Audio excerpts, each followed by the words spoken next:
Hey guys, welcome back to ecigadvanced.com. My name is Cody and today I'm going to be showing you how to do a little tutorial on rebuilding dripping atomizers. I have an iGo-L here that I have modded out with a 1.5 millimeter hole, and my wick's getting a little bit too dark and it's starting to taste a little off, so I'm going to show you guys how to rebuild a silica wick setup. It's pretty easy. Hopefully this helps out some people out there with how you just kind of do these things. So here we go. I'm gonna bring you in closer, that way you can see everything I do. Alright guys, now that we're up close and personal, you can see the things here that you need to rebuild these devices using silica based wicks. Obviously I do have my bulk wick here. I got this from houseofvapor.com. Andre has really good prices on his silica wick, so pick up as much as you can.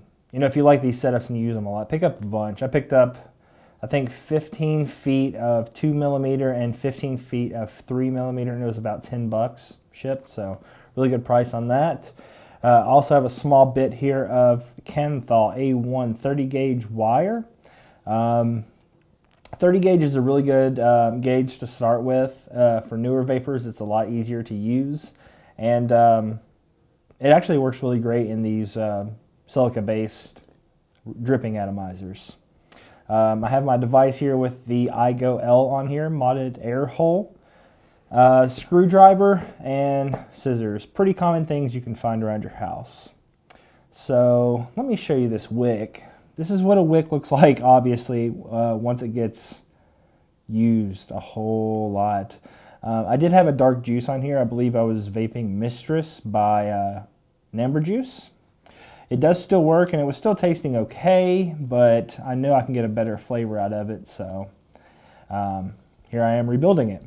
So to basically get this going, I like to grab a paper towel. Let me grab one from under here. There we go. Got a paper towel here. Go ahead and unscrew your terminals. Now some of these terminals will be a thumb screw and some of them will be a Phillips head. I like the ones that use a Phillips head, that way I know I'm getting a nice solid connection. I can tighten it down a little bit more. Basically unscrew those, loosen it up. Let's get this stuff out of the way for the time being. And this is where I like to take a paper towel and just kind of grab the wick and basically rip it out. So yeah, there it is. There's the wick. Still have a little bit of juice in here, so let me go rinse this off. I'll be right back and we'll finish this rebuild, guys. Alright guys, I'm back. Got all the parts clean. The next piece that I like to do, I like to rebuild when it's on my device. If you are using a mechanical device, go ahead and make sure that it is has a lock on it. If you do have a lock, that way you're not firing as you build.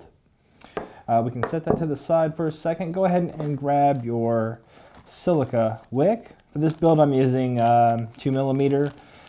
Some people like 3 millimeter, some people like 2.5, some people like even less than that. Honestly, there's really no difference other than what it does to your ohms. With a 2 millimeter wick, the way I set it up, I can get a 1.3 ohm coil every time, and that's the way I like to vape it on mechanical mods, is 1.3 ohms. I feel like it gives me good vapor and good flavor from it. So it's all up to personal preference. I would recommend just trying it out and seeing what you like.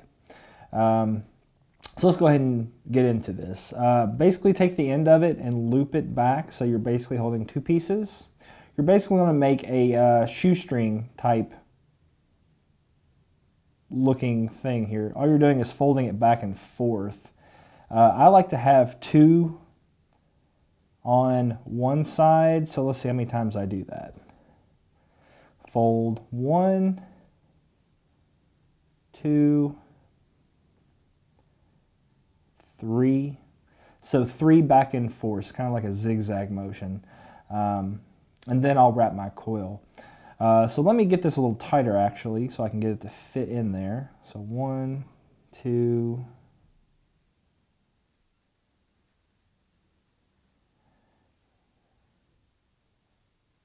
yeah, there we go. I like to do mine, have a really tight silica wick kind of coil setup. That way it's always wicking to the middle of it. Go ahead and get your Kanthal wire, whatever wire you happen to be using. I'm using 30 gauge. Now this is where you also are going to experiment a lot too. Some people like high ohms, some people like low ohms. I personally am going to be doing a lower ohm coil. It's just the way I like to vape. So I'm basically holding the Kanthal with the finger that I'm holding all these the silica bits together on the back. Try to keep it as tight as you can together. And basically you're just going to wrap your coil. Super, super easy. With such a low ohm that I'm doing, I like to kind of space them out a little bit. That way I'm vaporizing e-liquid from all of the wick. So to get a 1.3 ohm coil, I wrap over and then wrap 2 more coils. So that way I'm getting a 3 coil setup. It's basically all you do. From there, all you need to do is cut everything off of its, the rest of it. So just line up these little lines. Take your silica. Cut there. And right there we have a coil, you know, super, super easy.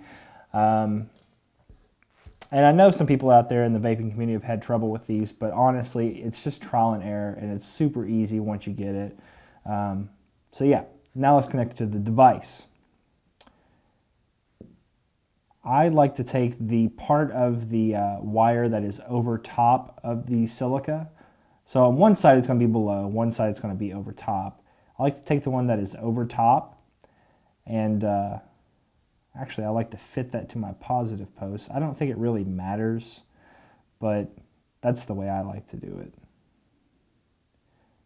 Some of these rebuildable atomizers have little holes in the post, so it makes it a little easier just to thread it through there. This one does not, so it makes it a little bit more difficult. So give me just a second here and I'll get it. Sorry about that, guys. I had to do it off camera a little bit because I had to look down so I could see. So what I did with each little leg is I basically wrapped it around the screw part and bent it back the opposite direction so it stays in place. Let's see if we can get a good shot of that. It's going to be difficult to see on here. Right here is the little part. Let's see if I can show it. There we go. Right there is the Kanthal that is bent back. It's basically just creating like a little J shape and hooking it onto the post. So from there, just take your screwdriver, try to hold it flush so it doesn't move, and just screw it down, guys. After that, you can test it. It is firing. They are all lighting up even, which is never a problem on silica. Generally, from my experience, they've all lit up even every time. I've never had a short in a silica setup. From there, take the little ends and wiggle them back and forth. And that is going to break off the little extra pieces. Very, very easy build, and it's actually turned into one of my favorite dripping atomizers. I also wanted to note, after your build, make sure that you do fully saturate the wick in here. So I'm using Namber Juice's Melanie. It's good juice. Just drip it directly onto the coils here. Get all of the silica saturated nice and moist.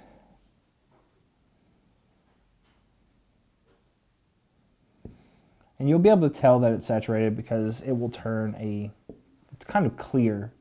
The way silica acts, it'll turn clear. So that is fully saturated. Give it a couple quick fires.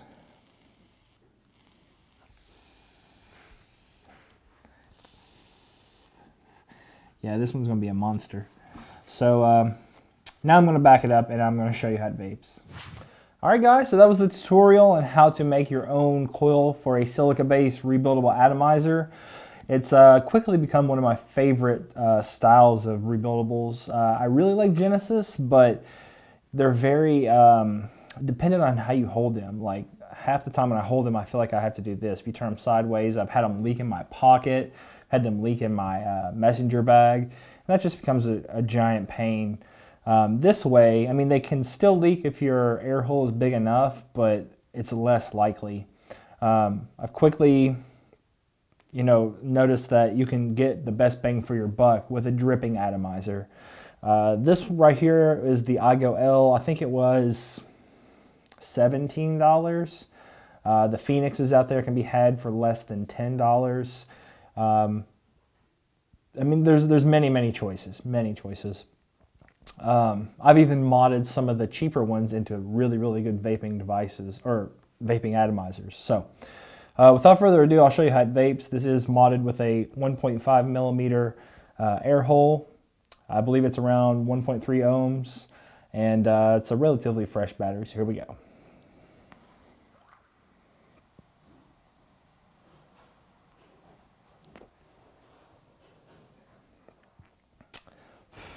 Needs a touch more juice.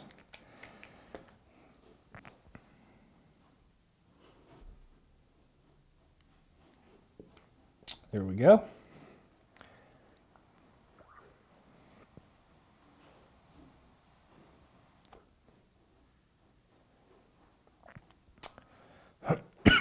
Wow, the throw hits crazy with this. This is only a 12 milligram juice, and I found with a lot of rebuildables, you need to bump yourself down. I wouldn't really recommend this for people who are vaping really high watts like I do. I didn't have any 6 milligram juice sitting around, or normally I would use a 6 milligram juice or a 0 milligram juice, because pretty much you're going to be doing long hits with this. It's fairly impossible to do just a mouth hit like a normal atomizer. So, hope you all enjoyed the tutorial. If you have any questions at all, feel free to post in the comments, or you can come visit us on our forums at www.ecigadvanced.com/forums. All the people on there are very helpful, and a lot of them know a lot about rebuildables, so that's a good thing. As always, subscribe down here. Give us a thumbs up. We really appreciate it, and I hope you guys have a wonderful day.